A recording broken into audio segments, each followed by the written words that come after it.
সকলকে স্বাগত জানাই গল্পের সন্ধানের 50 নম্বর পর্বে। আজকের বিশেষ নিবেদন অপরাজিত। কলমে অর্ণব চ্যাটার্জি, কণ্ঠে আমি চান্দ্রিকা। শুরু হচ্ছে আমাদের আজকের নতুন নিবেদন। আমাদের জীবনটা বড়ই অদ্ভুত। যখন আমরা স্বপ্ন দেখি তখন সবাই বলে ওসব দিয়ে কিছু হবে না। যখন আমরা হেরে যাই তখনও সবাই বলে আমরা তো আগেই বলেছিলাম।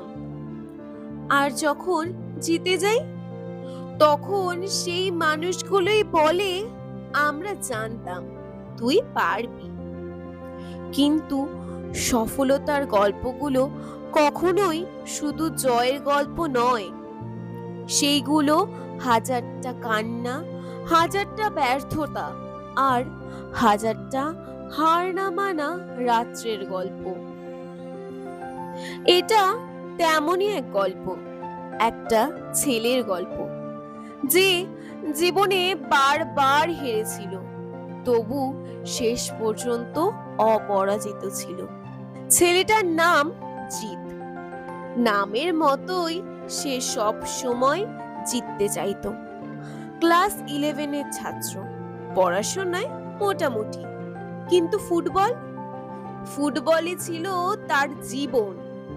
পাড়ার মাঠে, স্কুলের মাঠে, বৃষ্টিতে রোদে যেখানেই বল সেখানেই জিত।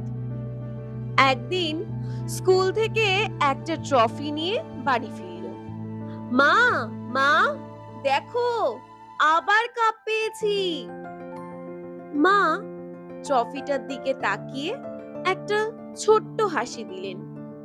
ভালো হয়েছে, এবার পড়তে বসো, কাল পরীক্ষা। মা বলছি, কাল পরীক্ষা শেষ হলে একটা ফাইনাল ম্যাচ আছে, খেলতে যাব। না।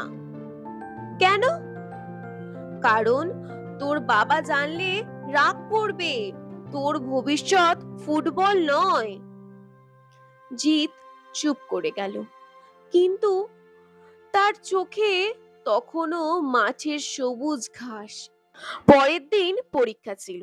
খাতার সামনে বসে আছে জিৎ, প্রশ্নপত্র সামনে, কিন্তু তার মাথায় প্রশ্ন নয়, মাঠের সেই ফাইনাল ম্যাচ। কলম হাতে নিয়ে উত্তর লেখার বদলে অজান্তেই ফুটবলের ছবি এঁকে ফেলল। তার কাছে পৃথিবী শুধুমাত্র গোল নয়, পৃথিবী ছিল একটা ফুটবল। পরীক্ষা শেষ, মায়ের বারণ উপেক্ষা করেই ছুটে গেল মাঠে। মাঠ ভর্তি দর্শক, খেলা শুরু। কিন্তু সেই দিন অদ্ভুত কিছু ঘটল। খেলতে খেলতে হঠাৎই তার চোখ থেমে গেল মাঠের বাইরে দাঁড়িয়ে থাকা একটা মেয়ের ওপর। একজোড়া শান্ত চোখ, একটা মিষ্টি হাসি, আর সেই মুহূর্তেই যেন জিৎ, গোলপোস্ট, বল, ম্যাচ সব ভুলে গেল। ম্যাচ হারলো তার দল। বন্ধু এসে বলল, কি রে, তোর জন্য ম্যাচটা হেরে গেলাম। জিৎ মুচকি হেসে বলল, ম্যাচ হারিনি রে, নিজেকেই হারিয়ে ফেলেছি। মেয়েটার নাম ছিল অপরাজিতা। প্রথমে বন্ধু, তারপর অভ্যাস, তারপর অপেক্ষা, সব শেষে ভালোবাসা। অপরাজিতা জিতের জীবনের সবচেয়ে বড় সমর্থক হয়ে উঠল। যখন সবাই বলতো ফুটবল খেলে কিচ্ছু হবে না, তখন অপরাজিতা বলতো তুমি একদিন অনেক দূরে যাবে। কিন্তু জীবন তো গল্পের মতন সহজ নয়। মধ্যবিত্ত পরিবারের স্বপ্নের একটা নির্দিষ্ট রং থাকে, ভালো চাকরি, নিরাপদ ভবিষ্যৎ, বিদেশে পড়াশোনা। একদিন রাতের খাবারের টেবিলে বাবা বললেন, আমরা ঠিক করেছি তোকে বিদেশে পাঠাবো। মুহূর্তে স্তব্ধ হয়ে গেল জিৎ। তার চোখের সামনে ভেসে উঠল মাঠ, ফুটবল, অপরাজিতা আর তার সব স্বপ্ন। কিন্তু সে কিছু বলল না, কারণ মধ্যবিত্ত ছেলেরা প্রায় নিজের স্বপ্নের আগে বাবা মায়ের স্বপ্নকে বেছে নেয়।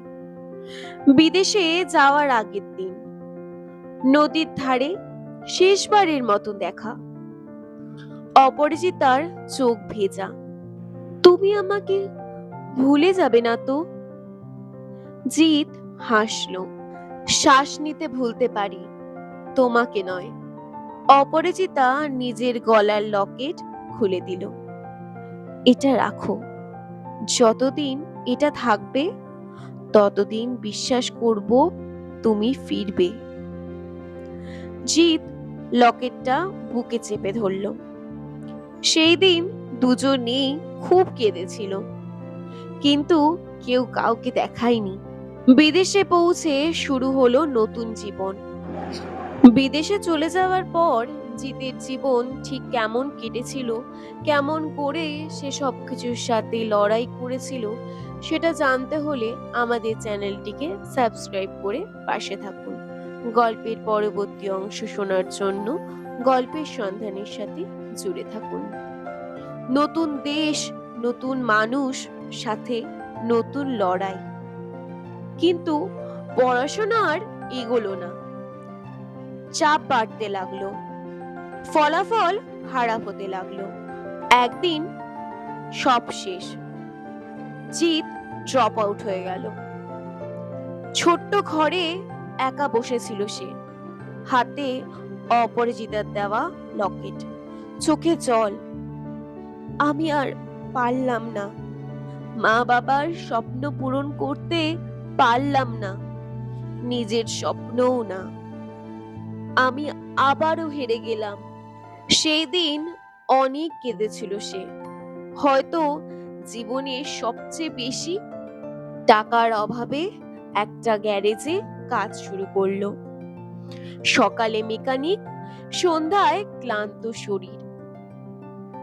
কিন্তু একটা জিনিস মরেনি, স্বপ্ন। একদিন গ্যারেজে একটা লোক এলো। কথায় কথায় জানতে পারলো লোকটা একটা ফুটবল ক্লাবের কোচ। কোচ জিজ্ঞাসা করলেন, ফুটবল খেলতে পারো? জিৎ হেসে বলল, এটাই একমাত্র জিনিস যা আমি সত্যি পারি। আবার শুরু হলো যুদ্ধ। দিনে কাজ, রাতে অনুশীলন। ঘাম, রক্ত, আঘাত, অপমান, সবকিছুর সঙ্গে লড়াই। কিন্তু এবার সে থামেনি, কারণ হারানোর মতো আর কিছুই যে বাকি ছিল না। বছর কয়েক পরে সেই ছেলেটাই বিদেশের ক্লাবে সুযোগ পেল। তারপর বড় দল, তারপর আরো বড় দল, আর একদিন দেশের জার্সি। সারা স্টেডিয়াম চিৎকার করছে, জিত, জিত, জিত। বাড়ি ফিরে মাকে জড়িয়ে ধরল। মা, আমি পেরেছি। মায়ের চোখ ভিজে গেল। তুই আজ সত্যি পেরেছিস বাবা, সত্যি পেরেছিস। তারপর ছুটে গেল অপরাজিতার কাছে। অপরাজিতা তখনও সেই পুরনো লকেটের জোড়া অংশটা আগলে রেখেছে। তুমি জিতে গেছো। জিৎ মাথা নাড়ল। না, আমি একা জিতিনি। যেদিন সবাই আমার স্বপ্নে বিশ্বাস হারিয়েছিল, সেই দিন তুমি বিশ্বাস রেখেছিলে। আজ আমরা জিতেছি। কয়েক বছর পরে সফল ফুটবলার জিৎ সম্পূর্ণ গ্র্যাজুয়েশনও শেষ করেছে। বাবা মায়ের স্বপ্নও পূরণ। অপরাজিতা তার স্ত্রী। সুখী সংসার, সুখী জীবন।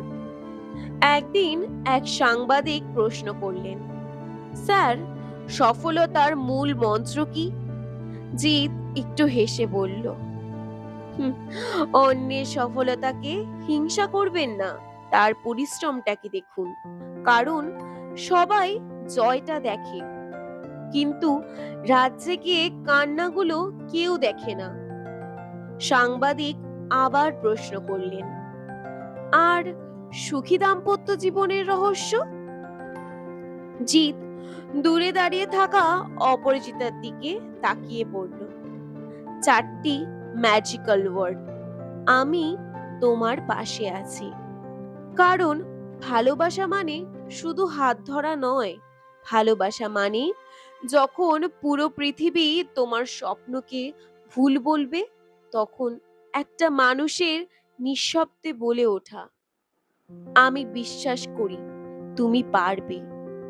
আর সেই বিশ্বাসই মানুষকে হাজার বার হেরেও অপরাজিত করে তোলে। আজ তাহলে এখানেই শেষ হলো আমাদের 50 নম্বর পর্ব। গল্পটা কেমন লাগলো সেটা অবশ্যই লাইক, কমেন্ট ও শেয়ারের মাধ্যমে আমাদেরকে জানাবেন। আশা করছি গল্পটা সবার খুব ভালো লেগেছে এবং অনেকেও গল্পটা নিজের জীবনের সঙ্গে রিলেট করতে পারবেন। অবশ্যই আমাদের চ্যানেলটিকে সাবস্ক্রাইব করতে ভুলবেন না। আমাদের গল্প যদি ভালো লেগে থাকে তাহলে সবার প্রথমে নোটিফিকেশন পাওয়ার জন্য পাশে থাকা বেল আইকনে ক্লিক করবেন। ভালো থাকবেন, সুস্থ থাকবেন। দেখা হচ্ছে পরের পর্বে। নমস্কার।